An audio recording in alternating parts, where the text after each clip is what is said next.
Pada segmen ini, kita akan membahas proses metabolisme anaerobik yang kedua, yaitu proses fermentasi.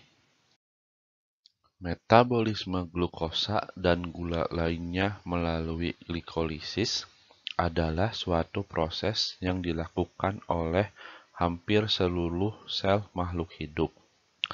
Salah satu proses metabolisme lanjutan dari glikolisis untuk memetabolisme asam pirufat yang dihasilkan dari proses glikolisis pada kondisi anaerob, yaitu kondisi tanpa adanya oksigen di lingkungan, adalah proses fermentasi. Proses fermentasi dilakukan oleh mikroorganisme sebagai suatu kebutuhan ataupun keharusan agar molekul NADH yang dihasilkan pada proses glikolisis dapat dioksidasi lagi menjadi NAD+ untuk digunakan kembali pada reaksi glikolisis yang lain. Elektron yang ada dari molekul NADH akan dipindahkan ke molekul lainnya. Terdapat banyak jalur metabolisme untuk proses fermentasi. Dua jalur utama dan juga jalur fermentasi yang umum terjadi adalah jalur fermentasi homolaktik dan jalur fermentasi alkoholik. Jalur fermentasi homolaktik merupakan jalur yang paling sederhana untuk proses metabolisme asam pirufat. Pada jalur fermentasi homolaktik, asam pirufat akan langsung direduksi menjadi asam laktat menggunakan elektron dari NADH. Produk dari jalur fermentasi ini hanyalah asam laktat dan NAD+. Jalur fermentasi homolaktik umum diaplikasikan untuk proses pembuatan yogurt dan juga keju. Pada jalur fermentasi alkoholik, karbon dioksida akan dilepaskan dari molekul asam pirufat untuk membentuk senyawa intermediate asetaldehid.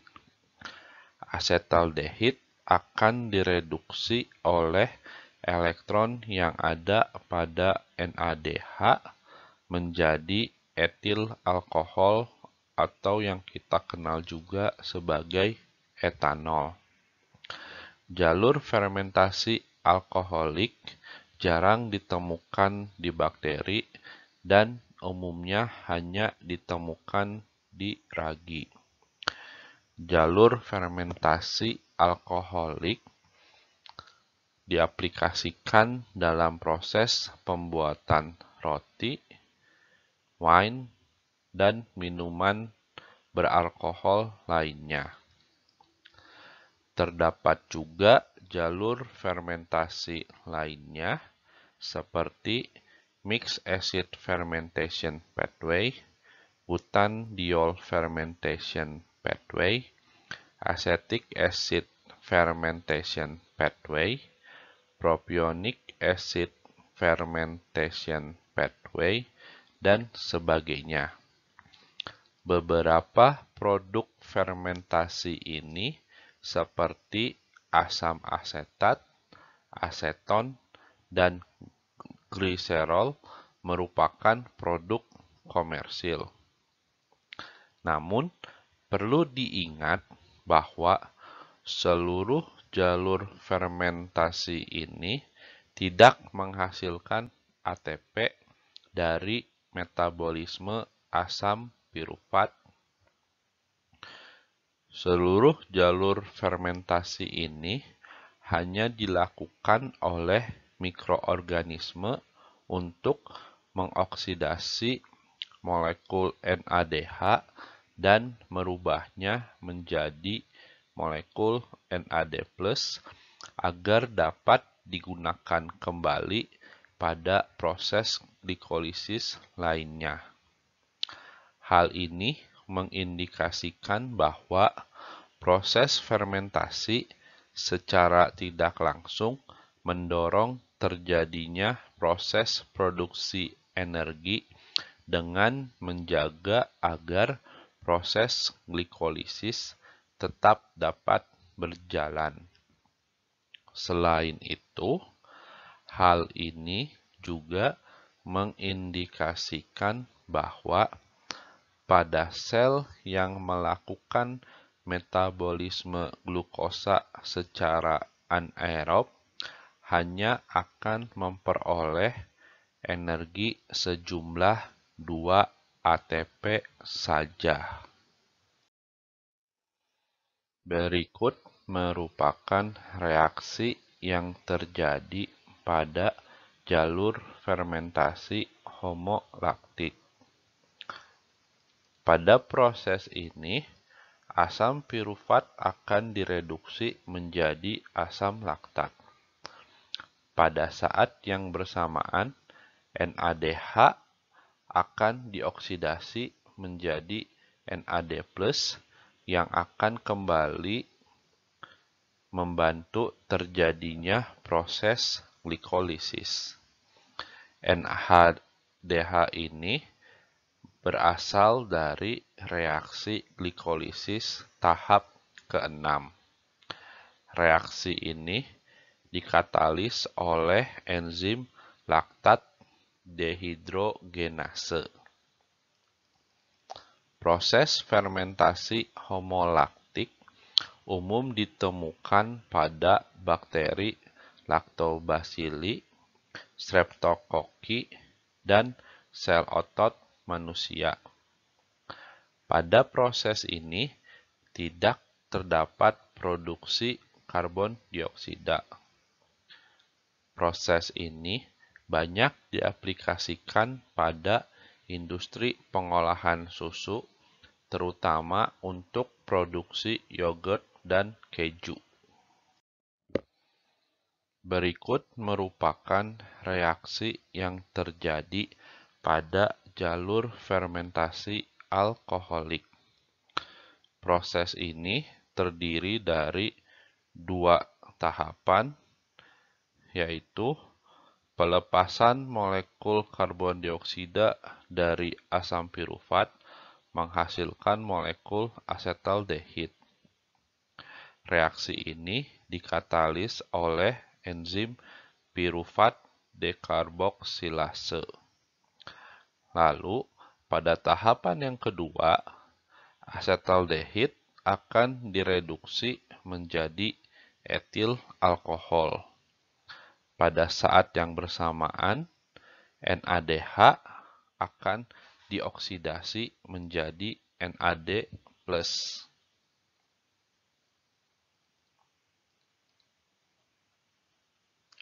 Yang akan kembali membantu terjadinya proses glikolisis. NADH ini berasal dari reaksi glikolisis tahap ke-6.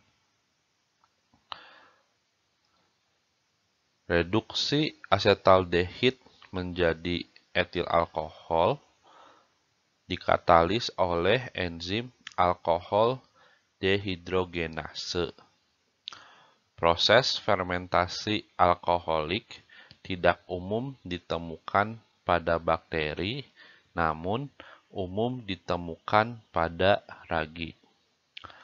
Pada proses ini terdapat produksi karbon dioksida.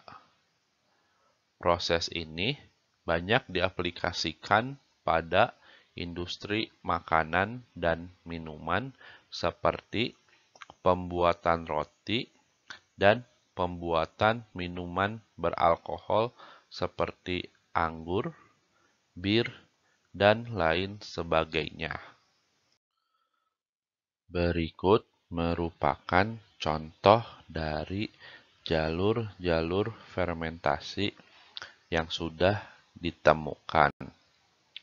Jalur fermentasi homolaktik menghasilkan asam laktat dan diaplikasikan dalam proses pengolahan susu menjadi keju atau yogurt.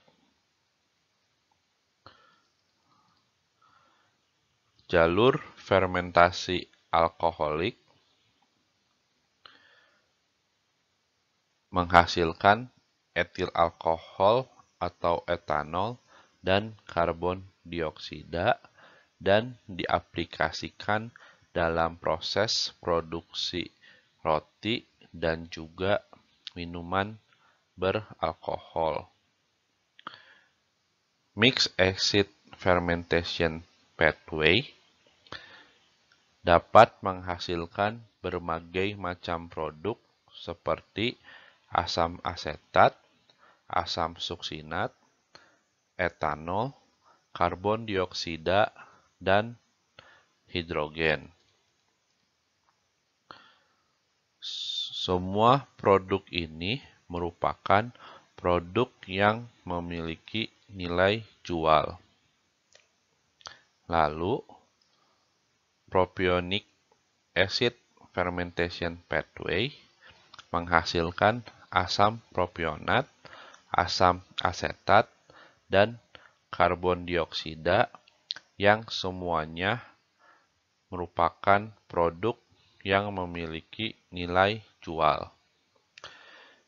Mikroorganisme pada rumen ruminansia dan juga mikroorganisme penghasil asam dalam proses produksi metana atau biogas menggunakan propionic fermentation pathway sebagai jalur metabolismenya. Selanjutnya, butandiol fermentation pathway menghasilkan gas karbon dioksida dan butandiol yang memiliki banyak aplikasi di bidang industri. Lalu, butyric acid fermentation pathway atau butyric fermentation pathway menghasilkan butyric acid atau asam butirat, butanol, isopropil alkohol, aseton, dan karbon dioksida. Fermentasi butyric acid pada Clostridium adalah penyebab penyakit tetanus dan botulism. Lalu, produksi butyric acid oleh Clostridium perfringens merupakan faktor utama terjadinya kerusakan jaringan pada gangren, seperti terlihat pada gambar. Kontaminasi produk olahan susu oleh bakteri yang memproduksi asam butirat dapat menyebabkan munculnya bau tidak menyenangkan pada mentega busuk dan keju. Jalur fermentasi yang dimiliki oleh suatu bakteri atau mikroorganisme dapat diaplikasikan dalam bidang diagnostik. Sebagai contoh, uji Voges-Voskauer atau uji Vivi merupakan uji untuk mendeteksi kemampuan mikroorganisme dalam menghasilkan asetoin, yaitu senyawa intermediate dalam proses produksi butandiol. Uji ini merupakan salah satu uji diagnostik untuk mendeteksi bakteri Klebsiella pneumonia yang menyebabkan penyakit pneumonia. Kemampuan suatu bakteri dalam memfermentasi gula selain glukosa dapat digunakan juga sebagai dasar untuk uji diagnostik lainnya. Salah satu contohnya adalah sebagai berikut. Berikut merupakan salah satu contoh uji diagnostik untuk mendeteksi bakteri Staphylococcus aureus yang patogen dan bakteri Staphylococcus aureus yang tidak patogen. Uji ini menggunakan agar mannitol yang mediumnya berwarna merah seperti yang saya tunjukkan sekarang. Medium ini berwarna merah karena adanya indikator pH fenol merah atau fenol red. Staphylococcus yang patogen dapat memfermentasi mannitol dan merubahnya menjadi senyawa asam organik. Produksi asam organik ini menyebabkan penurunan pH pada medium yang dideteksi oleh indikator fenol red sehingga warna medium berubah menjadi kuning seperti yang saya tunjukkan sekarang.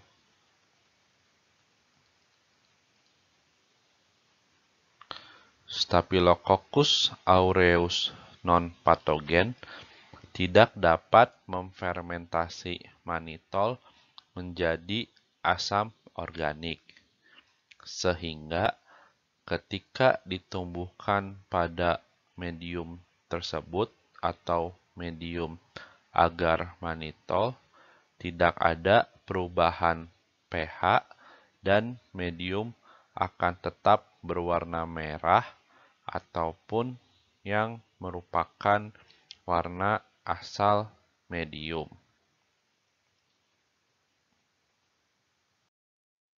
Sekian yang dapat saya sampaikan tentang contoh kedua dari metabolisme anaerobik, yaitu proses fermentasi. Sampai berjumpa lagi pada segmen selanjutnya.